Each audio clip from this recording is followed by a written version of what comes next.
اعوذ باللہ من الشیطان الرجیم بسم اللہ الرحمن الرحیم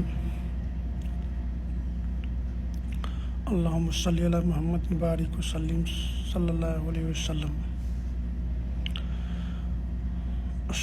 محترم بھائیوں بہنوں، السلام علیکم ورحمۃ اللہ وبرکاتہ۔ میرے محترم بھائیوں، آج ہم کچھ دن کی بات بتائیں گے اسلام کے دائرے میں،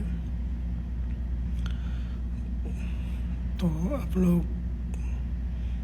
سنیں گے اور عمل کرنے کی کوشش کریں گے انشاءاللہ۔ تو آج ہم بات کریں گے اسلام کی 5 پلرس کے بارے میں۔ تو اسلام کی ارکان 5 ستونوں پر ہے۔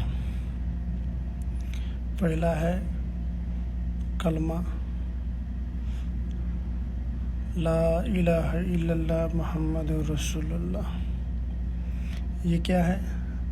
چھت، جیسے کہ اس کے بعد نماز، روزہ، حج، زکوٰۃ، یہ 5 پلرس، یہ 5 ارکان اسلام میں ہے۔ جیسے کہ ہم اس کا مثال ہم بتاتے ہیں، جیسے کہ گھر بنتا ہے تو گھر کیسے ٹکا ہوتا ہے؟ جیسے چھت ہوتا ہے، پھر چاروں کونا پہ کھمبا ہوتا ہے، یعنی کہ چاروں کونا پہ پلر ہوتا ہے اور ایک چھت ہوتا ہے۔ تو اسی طرح اسلام یہ 5 ستونوں پہ ٹکا ہوا ہے۔ کلمہ چھت ہو گیا، نماز، روزہ، حج، زکوٰۃ یہ پلر ہو گیا۔ جس دن یہ نہیں رہے گا، یہ پڑھنے والا، اس پہ عمل کرنے والا نہیں رہے گا، تو اسلام نہیں رہے گا۔ اسلام نہیں رہے گا، اس کا مطلب کیا ہے؟ دنیا ہی نہیں رہے گا۔ تو اللہ تعالیٰ دنیا کو جب تک قائم رکھیں گے، جب تک ایک ایمان والا دنیا میں رہے گا، یعنی اللہ اللہ کہنے والا رہے گا، کلمہ پڑھنے والا رہے گا، اور نماز پڑھنے والا رہے گا، روزہ رکھنا، زکوٰۃ اور حج، یہ سب جب تک ہے تب تک اس دنیا ہے، اسلام ہے۔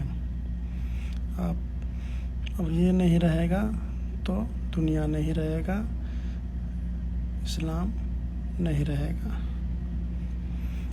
یہ ہے بہت امپورٹنٹ، جو بہت انسان کو معلوم نہیں ہے۔